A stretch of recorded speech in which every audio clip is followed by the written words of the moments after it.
CTET 2026 में हिंदी में आज हम प्रैक्टिस सेट 2 आपके लिए लेके आए हैं। और जो भी प्रश्न आज हमने सेलेक्ट किया है वो सीबीएसई बेस्ड क्वेश्चन है, जो कि आपके सीटेट के एग्जाम में डायरेक्टली देखने को मिल सकते हैं। जैसा कि आपको पता है कि सीटेट 2026 का एग्जाम सितंबर में होने वाला है, और उससे पहले आपके पास जितना टाइम बचा है आपको अच्छे से तैयारी करनी है। तो आप अगर इस चैनल से जुड़ना चाह रहे हैं तो चैनल को सब्सक्राइब कर लीजिए, क्योंकि इस चैनल के माध्यम से आपको बहुत बेहतरीन तैयारी कराई जाएगी। आज हम लोग हिंदी में प्रैक्टिस सेट 2 की बात करेंगे। प्रैक्टिस सेट 1 अभी तक आपने नहीं देखा है तो कमेंट बॉक्स में उसका लिंक पड़ा होगा, या फिर डिस्क्रिप्शन बॉक्स में भी आप जाके वहां से प्रैक्टिस सेट 1 देख सकते हैं।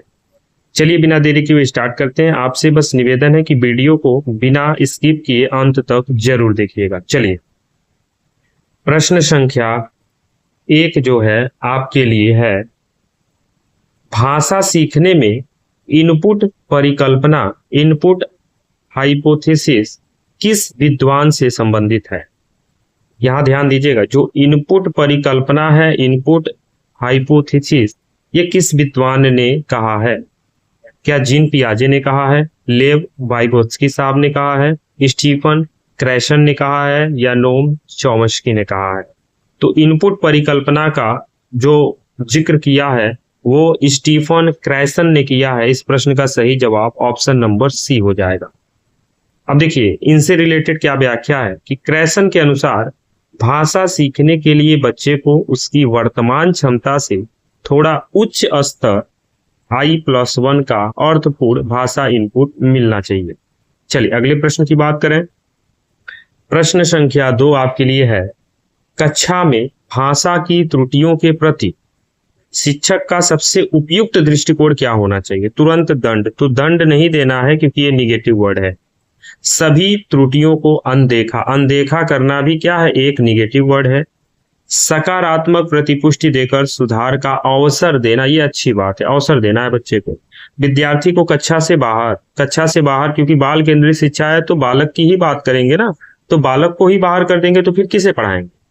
तो अगर कोई भी त्रुटि मिल रही है तो शिक्षक का दृष्टिकोण यही होना चाहिए कि सकारात्मक प्रतिपुष्टि देकर सुधार का अवसर दिया जाए। इस प्रश्न का सही जवाब ऑप्शन नंबर सी हो जाएगा। सीटेट में त्रुटियों को सीखने की प्रक्रिया का स्वाभाविक भाग माना जाता है। चलिए अगले प्रश्न की बात करें तो प्रश्न संख्या 3 आपके लिए है, निम्नलिखित में से कौन सी गतिविधि मौखिक अभिव्यक्ति के विकास के लिए सर्वाधिक उपयुक्त है। देखिएगा, मौखिक अभिव्यक्ति की बात की जा रही है।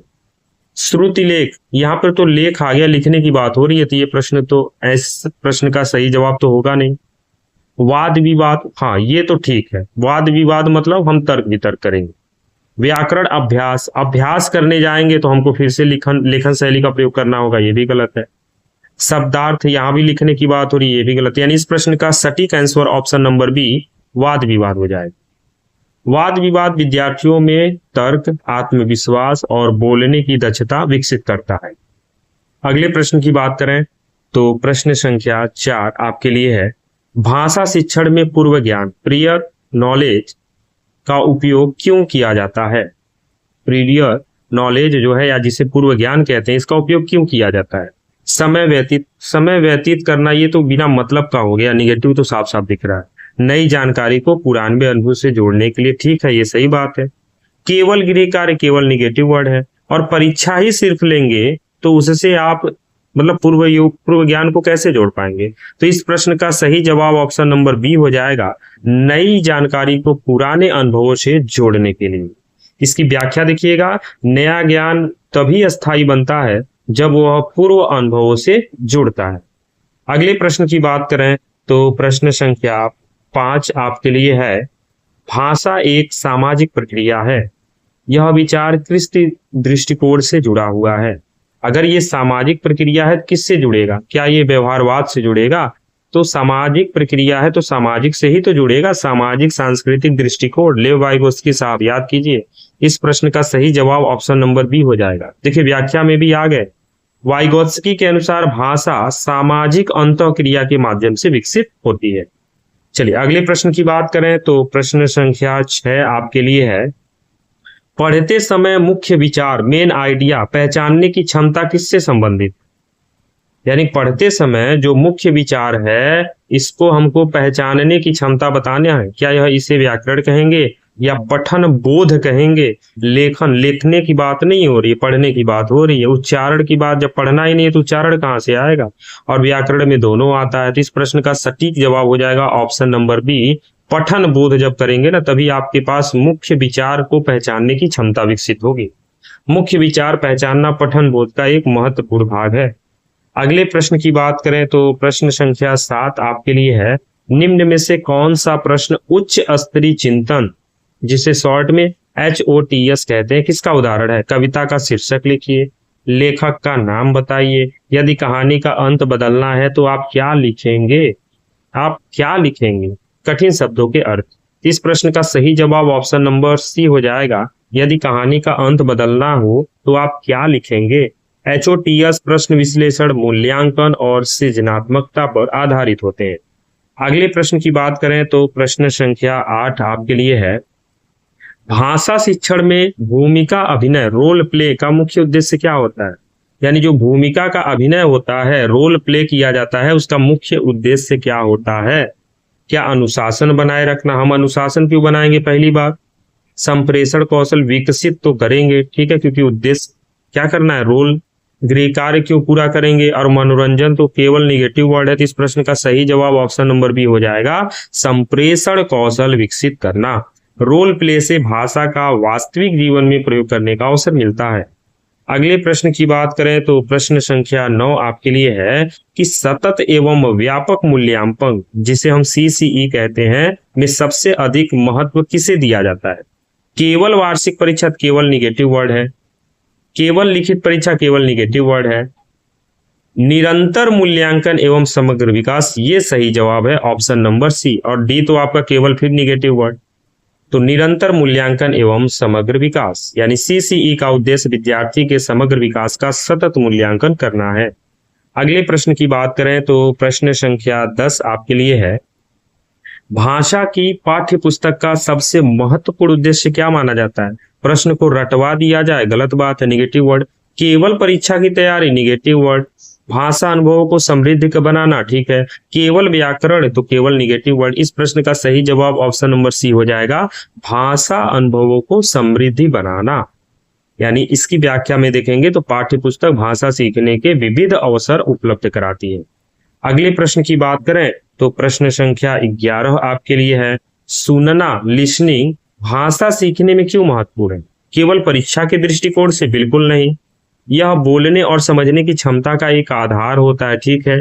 कहानी, केवल कहानी? बिल्कुल नहीं, इसका कोई महत्व, तो महत्व है तभी तो पूछा है, तो महत्व कैसे नहीं होगा? तो इस प्रश्न का सही जवाब ऑप्शन नंबर बी हो जाएगा, यह बोलने और समझने की क्षमता का आधार होता है। व्याख्या की बात करें तो प्रभावी श्रवण से शब्दावली, उच्चारण और संप्रेषण क्षमता विकसित होती है। चलिए अगले प्रश्न की बात करें तो प्रश्न संख्या 12 आपको देखने को मिलेगा कि बहुभाषिक कक्षा, देखिएगा बहुभाषिक यानी एक से अधिक भाषा का कक्षा है। बहुभाषिक कक्षा में शिक्षक को क्या करना चाहिए? केवल एक भाषा, तो जब बहुभाषिक है तो एक भाषा कहां से आ जाएगा? ये निगेटिव वर्ड हो गया। विद्यार्थियों की मातृभाषा की उपेक्षा नहीं करना, ये निगेटिव वर्ड है। सभी भाषाई संसाधनों का सकारात्मक उपयोग करना, ये सही बात है। मातृभाषा बोलने पर दंड देना, ये भी निगेटिव वर्ड है। तो इस प्रश्न का सही जवाब ऑप्शन नंबर सी हो जाएगा, सभी भाषाई संसाधनों का सकारात्मक उपयोग करना। यानी NEP 2020 और CTET बहुभाषिकता को सीखने का संसाधन मानते हैं। अगले प्रश्न की बात करें तो प्रश्न संख्या 13 आपके लिए है, निम्न में से कौन सी गतिविधि शब्दावली विकास के लिए सर्वश्रेष्ठ है? शब्द जाल, केवल नकल लिखना, केवल निगेटिव वर्ड, केवल श्रुतिलेख निगेटिव वर्ड, केवल प्रश्नोत्तर निगेटिव वर्ड। इस प्रश्न का सही जवाब ऑप्शन नंबर ए, शब्द जाल, वर्ड वेव। वर्ड वेव से शब्दों के अर्थ, संबंध और प्रयोग की समझ विकसित होती है। अगले प्रश्न की बात करें तो प्रश्न संख्या 14 आपके लिए है कि भाषा कक्षा में शिक्षक की भूमिका क्या होनी चाहिए? केवल व्याख्याता, गलत, निगेटिव वर्ड है। नियंत्रक होना चाहिए, ठीक है। सीखने में सहायक या परीक्षक? अब देखिएगा, भाषा कक्षा में आप ना ही परीक्षक का रोल अपनाएंगे ना ही नियंत्रक का रोल अपनाएंगे, आप सीखने में सहायक बनेंगे। यानी इस प्रश्न का सही जवाब ऑप्शन नंबर सी हो जाएगा, फैसिलिटेटर का काम करेंगे आप। यानी आधुनिक भाषा शिक्षण में शिक्षक मार्गदर्शक और सहायक भूमिका निभाता है। और आज के सेशन का लास्ट प्रश्न, प्रश्न संख्या 15 आपके लिए है कि दक्षता आधारित भाषा शिक्षण का मुख्य उद्देश्य क्या है? उत्तर याद कराना निगेटिव वर्ड है, भाषा का वास्तविक जीवन में प्रयोग करना ये अच्छी बात है, केवल व्याकरण केवल निगेटिव वर्ड, केवल परीक्षा पास कराना निगेटिव वर्ड। इस प्रश्न का सही जवाब ऑप्शन नंबर बी हो जाएगा, भाषा का वास्तविक जीवन में प्रभावी प्रयोग कराना। यानी सीबीएसई आधारित कॉम्पिटेंसी बेस्ड एजुकेशन का लक्ष्य भाषा का व्यवहारिक एवं सार्थक उपयोग विकसित करना है। इस तरीके से आज हमने प्रैक्टिस सेट 2 में हिंदी से कुछ महत्वपूर्ण 15 प्रश्न देख लिए और प्रैक्टिस सेट 1 में भी 15 प्रश्न देखे। तो आई होप आज का 15 प्रश्न आपको अच्छा लगा होगा और कुछ न कुछ नए चीजें सीखने को जरूर मिले होंगे। अगर वीडियो आपको अच्छा लगा तो लाइक कीजिए, अपने फ्रेंड तक शेयर कीजिए। जो भी सीटेट या टेट या स्टेट की एग्जाम की तैयारी में लगे हुए हैं उन तक यह वीडियो जरूर भेज दीजिएगा। मिलते हैं प्रैक्टिस सेट 3 में। जय हिंद।